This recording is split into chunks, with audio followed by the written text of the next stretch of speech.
ಸಾಕ್ಷಿಗೆ ಸಾಕಾಗುತ್ತಾ? ಅರ್ಧ ತಲೆಬುರುಡೆ, 12 ಮೂಳೆಗಳು, ಇವು ಇವತ್ತು 6ನೇ ಪಾಯಿಂಟ್ನಲ್ಲಿ ಅಗೆದಾಗ ಸಿಕ್ಕಿರತಕ್ಕಂತಹ ಮಹತ್ವದ ಸುಳಿವು.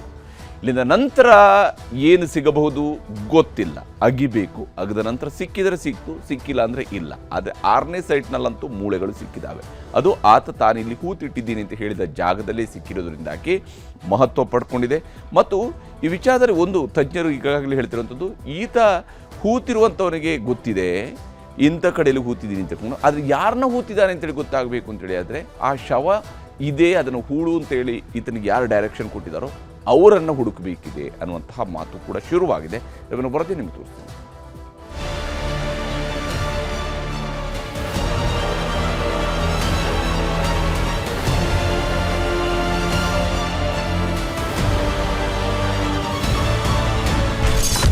ಆರನೇ ಪಾಯಿಂಟ್ನಲ್ಲಿ ಸಿಕ್ತು ಅಸ್ಥಿ ಅವಶೇಷ.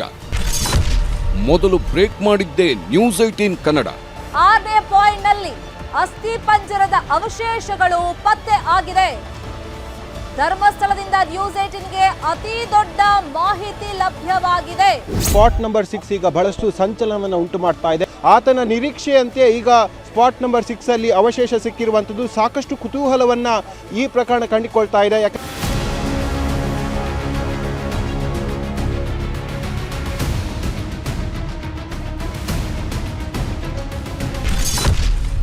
ನಿಗೂಢ ಶವಗಳ ಆರೋಪದಿಂದ ಅಸ್ಥಿ ಪತ್ತೆವರೆಗೆ ಮೊದಲ ದಿನದಿಂದಲೂ ನಿಷ್ಪಕ್ಷಪಾತ, ನಿರ್ಭೀತ ವರದಿ.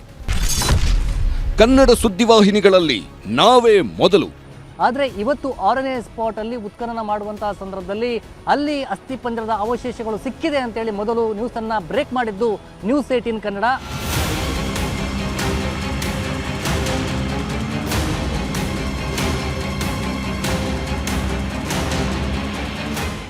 ಧರ್ಮಸ್ಥಳ ಕಾಡಿನ ರಹಸ್ಯ ಬೆನ್ನತ್ತಿರುವ SIT ಸಿಬ್ಬಂದಿಗೆ 3ನೇ ದಿನ ಒಂದಷ್ಟು ಸಾಕ್ಷಿಗಳು ಸಿಕ್ತಿದೆ.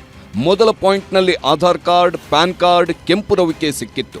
2, 3, 4 ಹಾಗೂ 5ರಲ್ಲಿ ಏನೂ ಸಾಕ್ಷಿಗಳು ಸಿಕ್ಕಿರಲಿಲ್ಲ. ಆದರೆ ದೂರುದಾರ ಪದೇ ಪದೇ ಹೇಳುತ್ತಿದ್ದ 6ನೇ ಪಾಯಿಂಟ್ನಲ್ಲಿ ಇಡೀ ಕೇಸ್ ಮಹತ್ವ ಪಡೆದುಕೊಳ್ಳುವ ಒಂದಷ್ಟು ಸಾಕ್ಷಿಗಳು ಸಿಕ್ಕಿವೆ. ಸುರಿಯೋ ಮಳೆ ಮಧ್ಯೆಯೇ ಪಾಯಿಂಟ್ ನಂಬರ್ 6ರಲ್ಲಿ ತಲೆಬುರುಡೆಯ ಒಂದು ತುಂಡು ಪತ್ತೆಯಾಗಿದೆ. ತಲೆಬುರುಡೆಯ ತುಂಡು ಸೇರಿ ಒಟ್ಟು 12 ಮೂಳೆಗಳು ಪತ್ತೆಯಾಗಿವೆ. ಕೆಲ ಬಟ್ಟೆಯ ತುಂಡುಗಳು ಪಾಯಿಂಟ್ 6ರಲ್ಲಿ ಸಿಕ್ಕಿವೆ. ಸಿಕ್ಕಿರುವ ಮೂಳೆಗಳು ಮೇಲ್ನೋಟಕ್ಕೆ ಪುರುಷನದ್ದು ಎಂಬ ಮಾಹಿತಿ SIT ಕಡೆಯಿಂದ ನ್ಯೂಸ್ 18ಗೆ ಲಭ್ಯವಾಗಿದೆ. ಮೂಳೆಗಳು ಪತ್ತೆಯಾದ ಕಾರಣಕ್ಕೆ ಇಡೀ ದಿನ ಪಾಯಿಂಟ್ 6ರಲ್ಲೇ ಸಂಪೂರ್ಣ ಶೋಧ, ತನಿಖೆ, ಮಹಜರು ಕಾರ್ಯ ಆಗಿದೆ. ಪಾಯಿಂಟ್ 6ರ ಬಳಿ ಮೂಳೆಗಳು ಸಿಗುತ್ತಲೇ ಜಾಗ ಬಿಡದೆ ಕದಲದೆ ಶೋಧ ನಡೆಯಿತು. ಜೋರು ಮಳೆ ಇದ್ರೂ ಕಾರ್ಮಿಕರಿಗೆ ಉತ್ಖನನ ಜಾಗದಲ್ಲೇ ಊಟ ಕೊಟ್ಟು ನಂತರವೂ ಹುಡುಕಾಡಲಾಯಿತು. ಮಣ್ಣೊಳಗಿನ ಸಣ್ಣ ಸಣ್ಣ ಮೂಳೆ ಚೂರುಗಳನ್ನೂ ಸಂಗ್ರಹಿಸಿದೆ SIT, FSL ಸಿಬ್ಬಂದಿ. ಶ್ವಾನದಳ ಬಳಸಿಕೊಂಡು ಪಾಯಿಂಟ್ ಸುತ್ತಲೂ ಅಗೆದಿರುವ ಮಣ್ಣಿನೊಳಗೆ ಇನ್ನಷ್ಟು ಮೂಳೆಗಳನ್ನ ಹುಡುಕಾಡಲಾಗಿದೆ. ದೂರುದಾರನನ್ನ ಎದುರಲ್ಲೇ ನಿಲ್ಲಿಸಿಕೊಂಡು ಮಣ್ಣಿನೊಳಗೆ ಶೋಧಿಸಲಾಗಿದೆ. ಸಾಕ್ಷಿಗಳು ಸಿಕ್ಕ ಕೂಡಲೇ ಅವುಗಳನ್ನು ಸಂರಕ್ಷಣೆ ಮಾಡುವ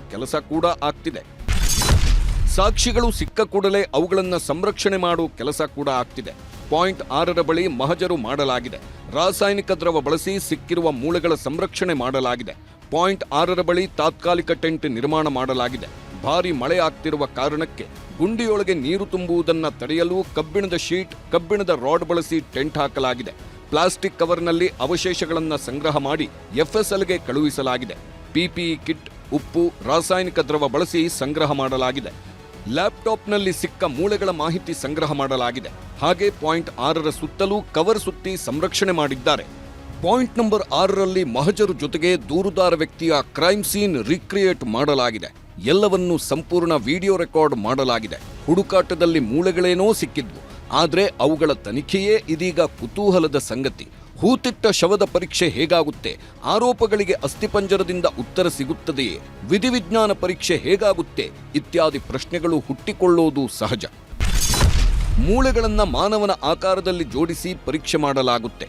ವೈಜ್ಞಾನಿಕ ಕ್ರಮ, ತಂತ್ರಜ್ಞಾನಗಳ ಮೂಲಕ ಪರಿಶೀಲನೆ ನಡೆಯುತ್ತೆ. ಮಣಿಪಾಲದ ವಿಧಿವಿಜ್ಞಾನ ಪ್ರಯೋಗಾಲಯದಲ್ಲಿ ಪರೀಕ್ಷೆ ನಡೆಯುತ್ತೆ.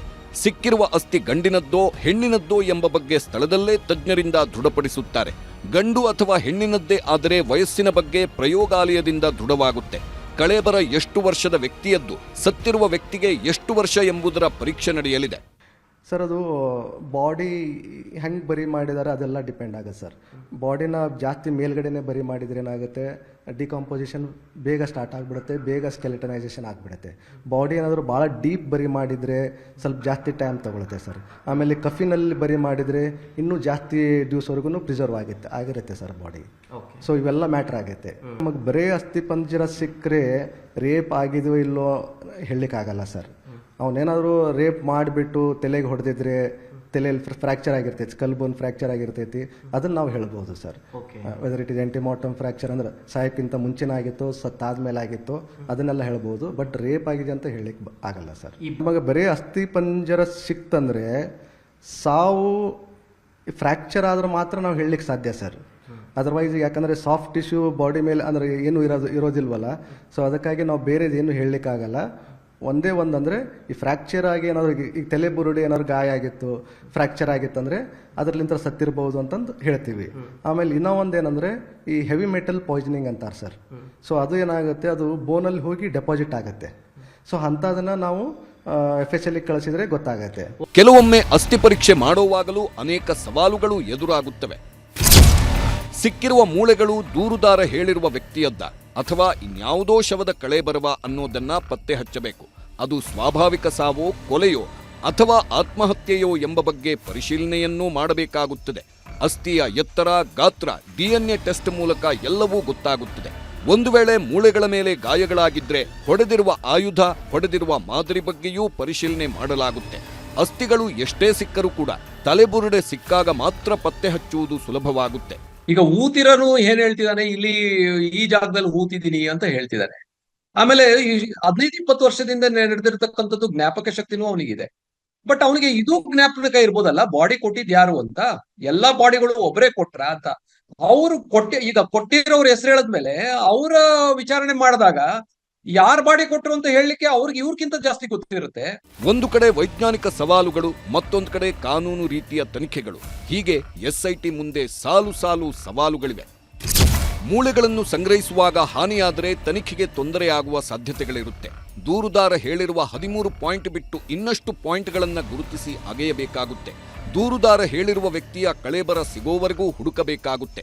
ಜೊತೆಗೆ ಧರ್ಮಸ್ಥಳ ಠಾಣೆಯಲ್ಲಿ ಹಿಂದೆ ಕೆಲಸ ಮಾಡಿದ ಅಧಿಕಾರಿಗಳ ತನಿಖೆ ಮಾಡಬೇಕಾಗಬಹುದು. ಅಸಹಜ ಸಾವುಗಳ ಬಗ್ಗೆ ದೂರು ಕೊಟ್ಟಿದ್ದು ಕೇಸ್ ದಾಖಲಾಗಿದ್ದರೆ ಅದರ ತನಿಖೆಯೂ ಅವಶ್ಯವಾಗುತ್ತೆ. ದೂರು ಕೊಟ್ಟಿದ್ದವರನ್ನ ಕರೆಸಿ ಸಿಕ್ಕಿರುವ ಮೂಳೆಗಳ ಆಧಾರದ ಮೇಲೆ ಗುರುತು ಪತ್ತೆ ಮಾಡುವ ಕೆಲಸ ಆಗುತ್ತೆ.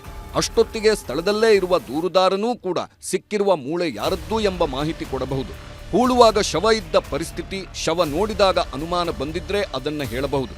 ತಾಂತ್ರಿಕ, ವೈಜ್ಞಾನಿಕ, ದೂರುದಾರ, ಕುಟುಂಬಸ್ಥರ ವಿಚಾರಣೆ ಮೂಲಕ ತನಿಖೆ ಆಗಲೇಬೇಕಿದೆ.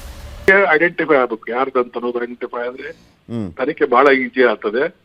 ಮತ್ತು ಕೆಲವೊಂದು ವಸ್ತುಗಳು ಅಲ್ಲಿ ಈಗ ಸಿಗ್ತಾವೆ, ಅದು ಗೋರಿದ ಒಳಗೆ ಒಗ್ದಿದ್ರ ತಗ್ಗಿನಲ್ಲಿ ಆ ವಸ್ತುಗಳನ್ನೆಲ್ಲ ಐಡೆಂಟಿಫೈ ಆದ್ರೆ ಮತ್ತಿಷ್ಟು ಈಜಿ ಆಗ್ತದೆ.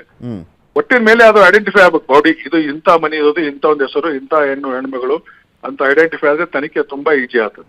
ನಾವು ಆರೋಪಿಗಳನ್ನ ಅರೆಸ್ಟ್ ಮಾಡ್ಲಿಕ್ಕೆ ಅನುಕೂಲ ಆಗ್ತದೆ. One to one chain link ಇದ್ದಂಗೆ.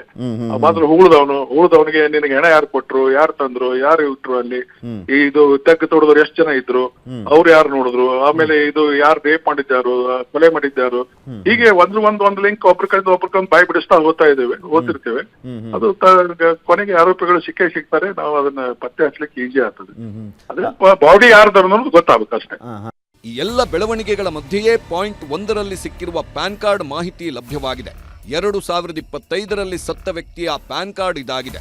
ಮಾರ್ಚ್ನಲ್ಲಿ ಜಾಂಡಿಸ್ನಿಂದ ಸಾವನ್ನಪ್ಪಿದ್ದ ವ್ಯಕ್ತಿಯ ಪ್ಯಾನ್ ಕಾರ್ಡ್ ಆಗಿದ್ದು, ಸತ್ತ ವ್ಯಕ್ತಿಯ ತಂದೆಯನ್ನ ಸಂಪರ್ಕಿಸಿದೆ SIT. ಈ ಎಲ್ಲವನ್ನೂ ಗಮನಿಸುತ್ತಿದ್ದ ಅನನ್ಯ ಭಟ್ ತಾಯಿ ಸುಜಾತಾ ಭಟ್ ಪರ ವಕೀಲ ಮಂಜುನಾಥ್ ಮತ್ತೊಂದು ಪತ್ರಿಕಾ ಪ್ರಕಟಣೆ ಹೊರಡಿಸಿದ್ರು. ಸತ್ಯಕ್ಕೆ ಜಯ, ಸತ್ಯಮೇವ ಜಯತೆ ಎಂಬ ಪೋಸ್ಟ್ ಹಾಕಿದ್ದರು. ಕಿಶನ್ ಶೆಟ್ಟಿ ಮತ್ತು ಗಂಗಾಧರ್ ವಾಗಟ, ನ್ಯೂಸ್ 18 ಧರ್ಮಸ್ಥಳ. ಹೀಗೆ ಇಲ್ಲಿ ಈಗ ಮೊದಲ ಸಾಕ್ಷ್ಯದ ಸ್ವರೂಪದಲ್ಲಿ, ಯಾಕೆಂದರೆ ಮೊದಲ ಸಾಕ್ಷಿ ಯಾಕೆ ಇದು ಅಂತ ಪರಿಗಣಿಸಬೇಕಾಗತ್ತೆ ಅಂತ ಹೇಳಿದ್ರೆ, ಆ ದೂರುದಾರ ಹೇಳಿರುವ ಜಾಗದಲ್ಲಿನೇ ಮೂಳೆಗಳು ಸಿಕ್ಕಿರೋದ್ರಿಂದಾಗಿ. ಹಾಗಾದರೆ ನಿನ್ನೆ ಮೊನ್ನೆ ಎಲ್ಲ ಸಿಗಲಿಲ್ಲಲ್ಲ, ಅದು ಹಾಗಾದರೆ ಸಾಕ್ಷಿ ಅದು ಸುಳ್ಳಲ್ವಾ ಅನ್ನುವಂಥ ಪ್ರಶ್ನೆ ಬರುತ್ತೆ. ಸಿಕ್ಕಿಲ್ಲ ಅನ್ನುವಂಥದ್ದು ಎಷ್ಟು ಸತ್ಯನೋ ಸಿಕ್ಕಿದೆ ಅನ್ನೋದು ಕೂಡ ಅಷ್ಟೇ ಸತ್ಯ.